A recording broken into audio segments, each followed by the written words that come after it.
le offboarding, alors traditionnellement, c'est en anglais, vous savez, c'est débarquer, c'est descendre, on va dire, de l'avion ou du bateau.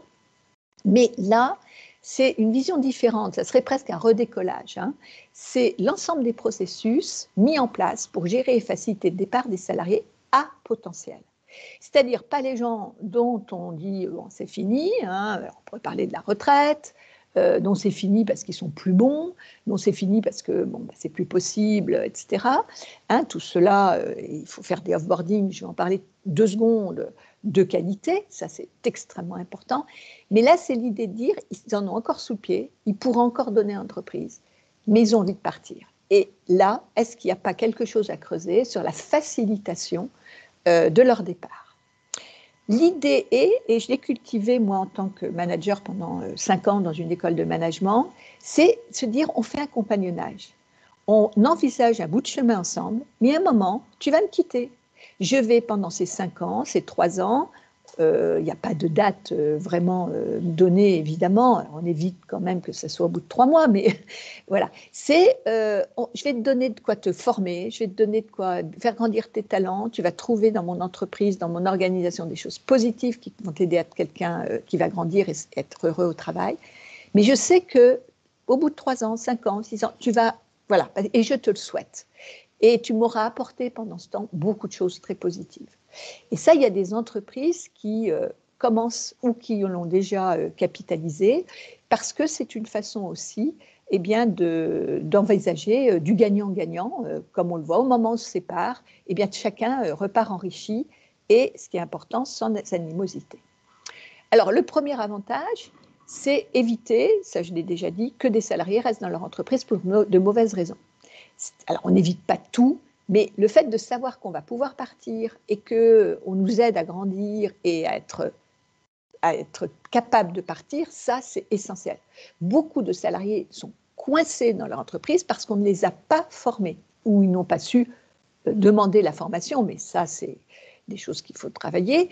Et ça, c'est une première chose. Donc, ils ne restent pas pour de mauvaises raisons. Deuxième avantage, on crée un contexte de liberté. Et ça, la théorie de l'engagement nous le montre. Plus on est dans un contexte de liberté, plus on est libre de partir, plus on est engagé. C'est-à-dire qu'on ne reste pas pour le salaire, le comité d'entreprise, on reste parce qu'on a envie de rester. Tu es libre de partir, tu le sais. Eh bien, si on décide de rester, on le fait avec beaucoup plus d'engagement, de lien à son action, que si c'était par des raisons qui seraient externes, comme le salaire. Troisième chose, ça permet de faire du parcours externe du collaborateur avec un développement de compétences, avec l'idée de le voir revenir dans l'entreprise. Et là aussi, on voit des entreprises qui, sur des métiers, qui peuvent être des métiers de talent, mais là, je l'ai vu récemment sur une entreprise de technologie, avec des techniciens, ce n'étaient pas des ingénieurs de haut niveau, sur des métiers un petit peu spécialisés, eh bien, va voir ailleurs, et je serai très heureux que tu reviennes, enrichi de ta nouvelle expérience. Et ça, c'est quelque chose d'intéressant à voir. Et puis, ce qui est très important, ce qui est valable pour tout offboarding, même classique, eh bien, c'est une qualité de vie au travail améliorée. Je ne vais pas me cacher de mon départ, avoir peur qu'on repère sur LinkedIn, que je me mette en recherche ou raconter des mensonges parce que je fais des entretiens pendant mes heures de travail. Ça permet aussi, dans la transparence, de ne pas avoir quelqu'un qui vous plante. Ah ben voilà, écoute, je m'en vais, et puis ça prend effet lundi. Donc, on a tout le temps de passage de témoins et de transition bien fait. Et puis, on gagne du temps et de l'argent parce qu'on n'est pas sur des problèmes que vous connaissez, juridiques, etc., et qui peuvent fâcher. Tout ça peut être beaucoup plus simple et beaucoup plus facile. C'est valable pour les offboarding classiques. Alors, comment s'y prendre pour bien manipuler ce qui peut devenir un levier stratégique? D'abord, une communication transparente. C'est-à-dire que la parole est libre, les gens savent dès le début, je parlais de faire un chemin ensemble, qu'à un moment, ils pourront dire qu'ils s'en vont sans que ça soit un drame et en parler tranquillement. Ensuite, tenir un registre des départs, c'est-à-dire être bien, quand on voudra après comprendre comment on peut en faire quelque chose de façon plus stratégique et pas uniquement intrapersonnelle, avoir une bonne idée de ces départs. Mener des entretiens de départ. là encore le jour, j'ai eu un témoignage de quelqu'un qui avait annoncé son départ, eh bien, il a été ostracisé pendant les 15 jours où il était encore dans l'entreprise. Plus personne lui parlait, le patron lui faisait la gueule, voilà. Donc, mener des entretiens de départ, comprendre. Là, il y a des questions qu'il faut poser, qui peuvent faire mal, mais c'est comme ça aussi qu'on s'améliore et qu'on comprend pourquoi la personne. Parce qu'il faut savoir que ces zones de départ, c'est tout le temps des mensonges. Tout le temps des mensonges. On ne vous dira pas, je pars parce que mon manager est toxique, parce que vous ne m'avez jamais accordé véritablement d'attention, parce que je n'ai pas voilà, les primes que vous m'aviez promises. Et là, on revient sur ces notions de communication qui peuvent être des communications défaillantes. J'ai entendu des choses, mais elles n'ont pas été forcément dites. Et c'est vrai que souvent, c'est « Oh, qu'est-ce que ça a été merveilleux, ces 5 ans chez vous, je vous ai adoré, et maintenant, voilà, je pars pour de nouveaux horizons. » On le voit sur LinkedIn, mais on l'entend aussi dans les entreprises. Et du coup, on ne part pas dans des zones d'amélioration. Ensuite, très important, créer et maintenir un réseau des anciens. Il y a des entreprises qui le font, je citais l'autre jour, tout à l'heure Shell, avoir un réseau des anciens et profiter des outils comme le font les business schools, comme le font les écoles, un peu l'université, ce qu'on appelle les alumni. Avoir ces alumni, alors je ne sais pas, il faudrait trouver un mot, ces anciens, et garder, cultiver cette relation, rester en bons termes, au-delà de relations amicales qui peuvent exister entre les personnes. Et puis, créer une vraie stratégie de recrutement des employés boomerang. C'est-à-dire ces employés qui, à un moment, là je l'ai vu, je répète récemment, qui au bout de 3-4 ans dans une autre entreprise, parce que c'était mieux payé, ont envie de revenir dans votre entreprise, parce qu'il y avait autre chose, parce qu'il y a des liens, parce que tout simplement, ils pratiquent une mobilité horizontale, c'est-à-dire que ils n'ont pas forcément besoin de promotion, mais l'important pour eux, c'est de rester dans la région. Donc, du coup, on les voit passer d'une entreprise à l'autre. Et cette notion d'employé boomerang, elle est extrêmement intéressante. Alors, à oublier complètement, c'est valable pour tous les off-boarding, c'est un peu ce que je disais, prendre le départ de façon affective et personnelle. Et ça, on le voit encore tout le temps, tout le temps. Voilà, c'est un échec. Bon, moi, j'avoue que comme manager, des fois, ça m'a fait mal.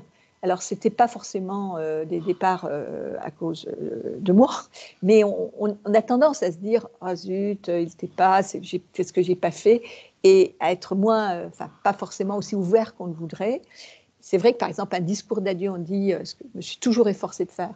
Je suis heureux pour toi, je suis heureuse pour toi de ce nouveau départ. Voilà, tu nous as beaucoup apporté, c'est formidable que tu fasses quelque chose d'autre. Pas toujours évident. Il ne faut jamais fermer la porte définitivement. Si vous claquez la porte de façon étanche, elle ne se rouvrira pas et la personne n'osera jamais vous recontacter. Et ça, je le disais, c'est absolument dommage parce que c'est rater peut-être un potentiel et un talent qui reviendra peut-être quelques années après.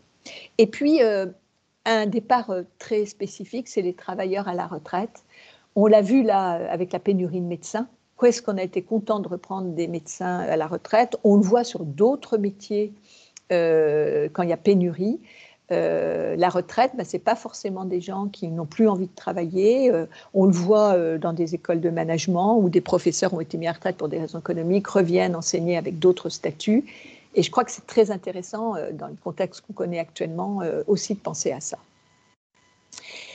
Parce que les ex-collaborateurs peuvent être des ambassadeurs et même devenir des clients.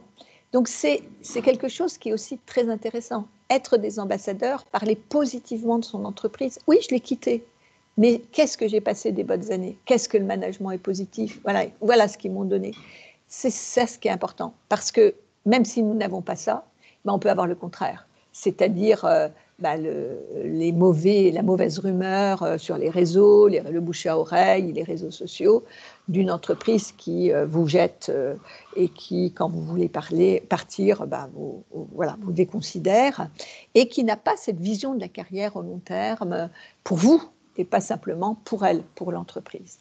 Donc cette notion aussi d'avoir des gens qui deviennent vos ambassadeurs, qui consolident votre marque employeur, c'est ajouté au crédit de cette stratégie du off-boarding. Et puis, c'est aussi peut-être créer de l'intelligence collective. un secteur d'activité où les techniciens, comme je l'ai vu, sont rares, qui passent d'une entreprise à l'autre. Alors, on peut avoir peur que ce soit des informations très confidentielles, on peut avoir peur de la concurrence. Et je vous rappelle qu'en stratégie, il y a quelque chose qui s'appelle la coopétition, c'est-à-dire coopérer en étant concurrent, coopérer, coopération, compétition, et que c'est une façon de gérer la coopétition. Et ça peut être quelque chose de véritablement intéressant, de créer cette intelligence collective dans un secteur d'activité au-delà de sa propre stratégie.